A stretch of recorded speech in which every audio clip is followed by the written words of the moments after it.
Hello and welcome to BYJU'S Exam Prep, and welcome to the big news for the 16th of November. Before we begin, I would like to remind you that tonight at 8 p.m. on our YouTube channel, International Relations This Week shall be live, and in episode number 94 we are going to cover the important geopolitical developments of the last week. And for further updates on current affairs and our initiatives, don't forget to subscribe to our Telegram channel. So with this, let's get started with the big news for today. And we are going to talk about a key milestone that the world has seen yesterday. According to the World Population Prospects 2022 report, which was published earlier on the 11th of July on the occasion of World Population Day by the UN Department of Economic and Social Affairs, the global population was all set to hit the 8 billion mark yesterday. So according to this projection by the UN, somewhere in the world, the 8th billionth child was born, taking the global population to a record level. So in this context, we need to analyze the significance of this development and also talk about the consequences of rising global population. This UN report also pointed out that by next year, India is all set to take over China as the world's most populous country. See, the global population has hit the 8 billion mark in just around 12 years after it hit the 7 billion mark. In fact, less than a century ago, the global population had surpassed the 2 billion mark. If you take a look at this chart, you get to see the exponential growth in human population from 1950 onwards. But from here, we are expected to see a flattening of the curve. And by the end of the century, global population is expected to reach 10.4 billion. So before we talk about the consequences of this development, first let's briefly examine the history of global population growth. See, since the first humans evolved and emerged in Africa over 2 million years ago, the global population has indeed grown exponentially. However, in between, there have been periods where population has seen a decline as well. If you look at our ancestors who were hunter-gatherers and who led a nomadic lifestyle, they usually had fewer children as compared to the later settled civilized population, as they had to constantly move in order to sustain and maintain their nomadic lifestyle. This has been corroborated by historical and fossil evidences. And it was only after the introduction of agriculture in the Neolithic era that we saw the first major population leap. The introduction of agriculture led to settled communities in stable areas that brought about a sedentary lifestyle compared to the previous nomadic lifestyle, and as a result humans started storing food, and with improved food security came the second population explosion. At this point in 10,000 BC, the global population is estimated to be around 6 million, and it leapt to 100 million in 2000 BC. It further jumped to 250 million by the 1st century AD. But however, there were periodic declines as well as a result of health crises and wars and conflicts. For example, the Black Death reduced the human population between 1300 and 1400 from 429 million to 374 million.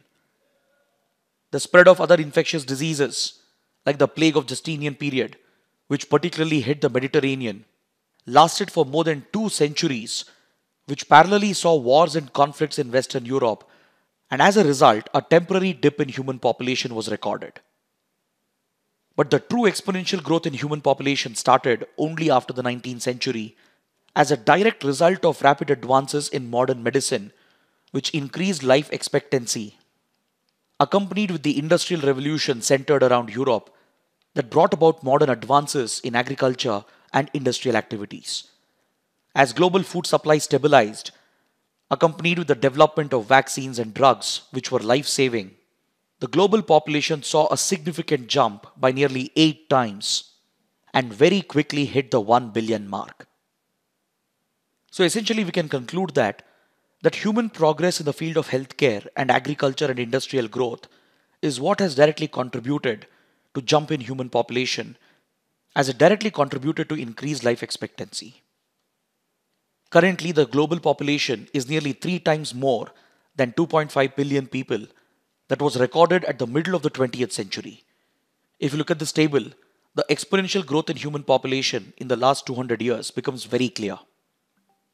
Following the Second World Wars, global population saw a slight increase, and by 1959, it had hit the 3 billion mark. However, post 1960s, the world population growth rate definitely saw a deceleration, which has been consistently maintained over the last few decades. The annual growth rate in population has actually fallen from a high of 2.1% in the 1960s to less than 1% by 2020. This has been projected to reduce to around 0.5% by the middle of this century.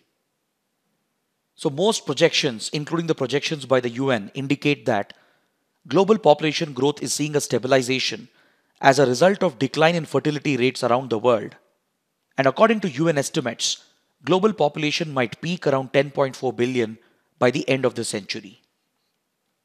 So yesterday, as the world marked this key milestone, UN Secretary General Antonio Guterres has observed that the milestone is an occasion to celebrate diversity and advancements while considering humanity's shared responsibility for the planet. This statement by the UN Secretary General brings up a key issue, as rising human population could put a strain on the limited resources of our planet. According to UN data, almost half of the global population, that is around 4 billion people, are found in just around 7 countries, which are the topmost populous countries. This includes China, which is currently the most populous nation. India is expected to overtake China by next year. And then we have the United States, Indonesia, Pakistan, Brazil, and Nigeria. So these 7 countries account for nearly half of the global population. And this rise in global population to 8 billion, it signifies the progress that we have made in healthcare and industrial activities and agriculture. While this definitely marks a positive development with regard to socio-economic growth and welfare, it does point to the divide and the differences between the developed and developing world with regard to population growth.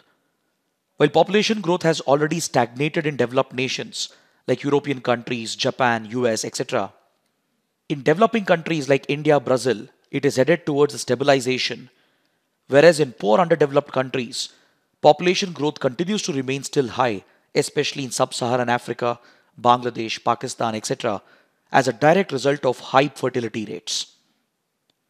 So this further strains the resources of these poor countries and creates developmental challenges in these parts of the world, along with raising concerns about overexploitation of the Earth's resources that could further lead to environmental degradation and accelerate climate change. It's in this context that many experts argue that the global population hitting the 8 billion mark and its projection to hit the 10 billion mark is a serious threat, not just for planet Earth, but for human survival itself. But according to many other experts, they disagree with this view and they see that people are the greatest resource. However, the threat comes from the overconsumption of existing resources by the rich and the wealthy. According to these experts, the Earth still has enough resources to sustain this population. The problem, according to them, is not just the global population itself.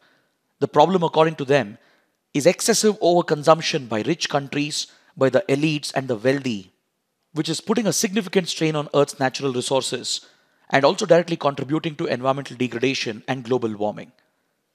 So according to these experts, the question of how many people Earth can support is based upon 2 factors. One is on the natural limits of Earth's resources, and 2 is based on human choices, which is a result of human behavior and lifestyle choices arising out of human consumption. If we as a global community can limit and sustain our choices and keep it within sustainable levels, then the Earth still has enough resources, that includes forests, land resources, to sustain the human population. But if we continue to pollute the Earth, overexploit the resources, and especially the rich countries and the wealthy population continue with their existing consumption and lifestyle choices, then definitely we are going to feel the impact of this unprecedented rise in population, as it will directly contribute to further climate change and global warming and put further stress on human development. So on this note, I would like to bring my discussion to an end. And if you like the video, do support us by pressing the like button, share your comments below, and don't forget to subscribe to our channel. Thanks for watching.